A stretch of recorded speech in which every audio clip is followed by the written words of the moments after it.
their jobs from the cops, getting fired over and over again, followed around by people, informing suicide.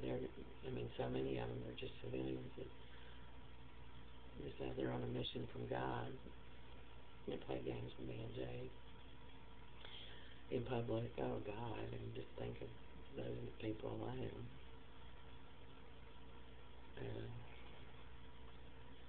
You know, kamikaze passages and being followed around by surveillance and all that. I mean, really, it's absolutely mind-boggling to experience this moment. And saying that I've got self-esteem problems, well, you know what? Low self-esteem is not a violation of the law. And it's not against the law to have low self-esteem. It doesn't mean you should lose your constitutional rights if you have low self-esteem. It doesn't say in the Constitution,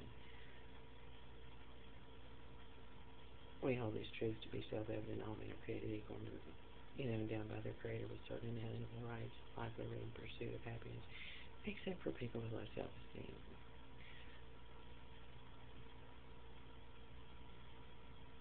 It doesn't say that. In other words, if that's your argument, then you should have been able to adapt and change your treatment or agenda to accommodate that. It's called a reasonable accommodation. If you believe that I am disabling low self-esteem, and your failure to accommodate that is an unprofessional and unskilled reaction.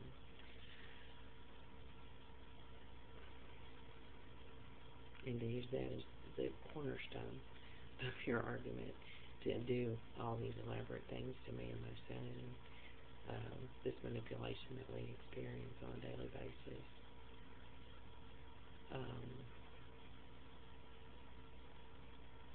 Really,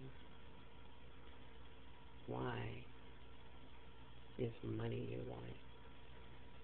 I swear to God, you could have, I'd have been your best friend for the rest of my life if you'd had the guts to be honest with me and straight with me, and if you just showed loyalty to me and my son. And it's too much to ask, I guess, because you think you're going to get away with it anyway.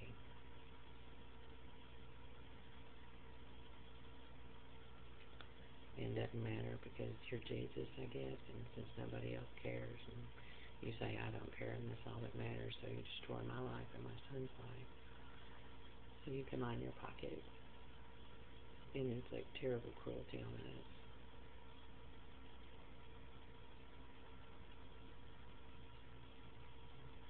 Why? Why did you do that? Why did you think you had to?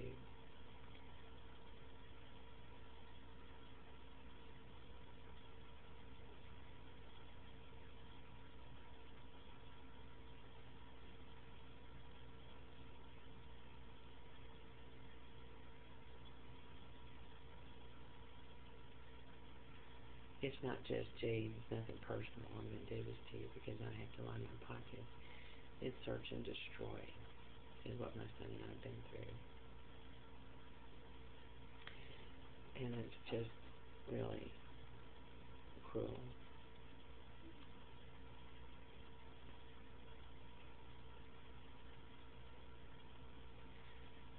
From what I can tell, these celebrities, whoever they are being told they cannot have any contact with me at all without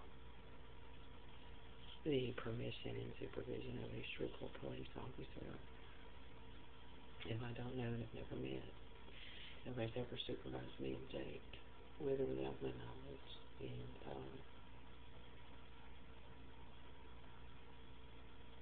we don't deserve this. I'm not a terrorist.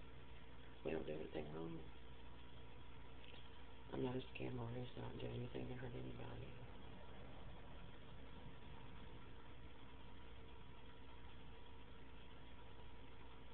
Neither does Jacob.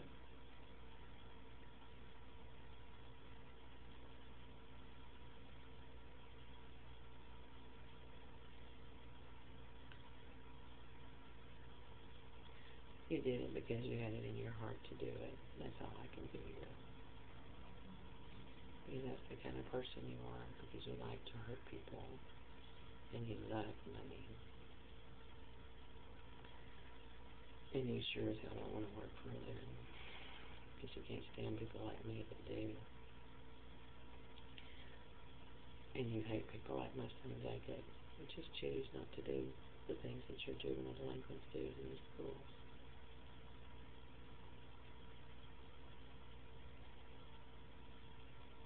Because you use all these kids in the school system to line your pocket. You don't do anything to help anybody but yourself.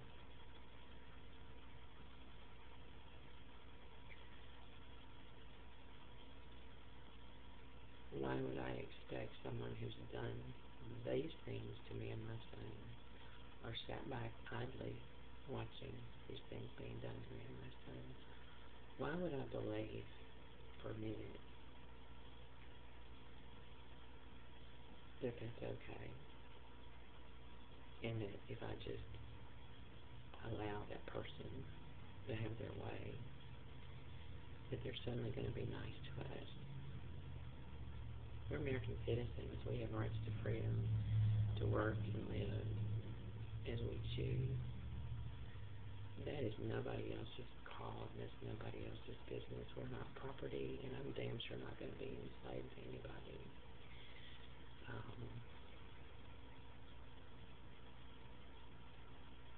If you want to work with me, you want to work alongside me, that's one thing.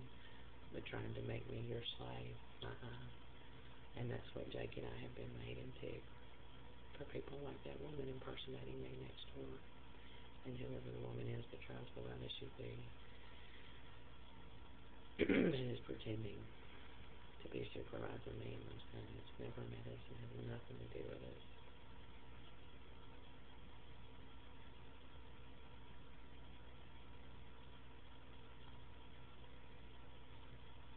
People who are capable of doing those types of things aren't trustworthy people.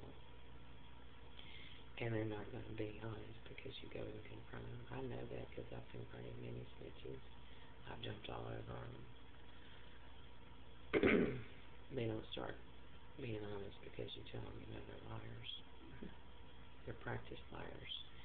And you give them a get-out-of-jail-free card to do it. They'll do it all day.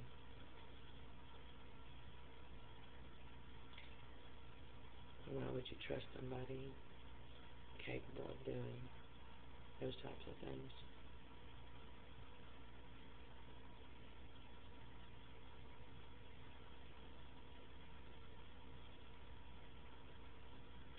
And the answer is you don't. And George Bush got it right when he said, we do not negotiate with terrorists.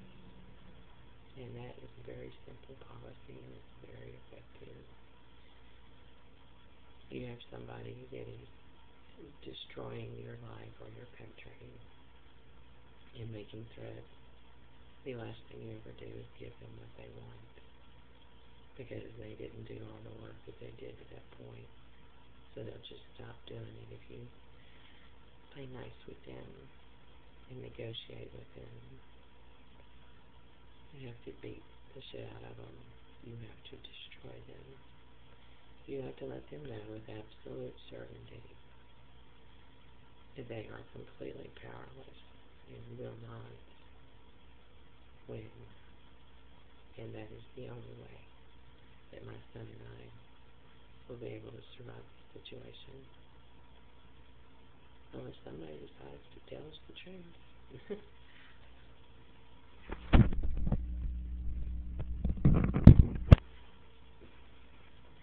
But if you think for a minute that I'm going to say that I'm a pedophile, or that I'm a drug addict, or that I'm a drug trafficker, or that I'm going to agree to allow some jackass with a badge to supervise me when I don't need supervision, I know what that's all about. It's all about saying that I'm crazy, and that my son's crazy, and that I'm guilty of all the things the cops did. You can say that all fucking day. Patrick Henry said it best. Give me liberty or give me death. You're wrong. You're 100% wrong. You were never right. And you're not going to get what you want from me. I'd come up with a different strategy if I was you, because this one's not going to work.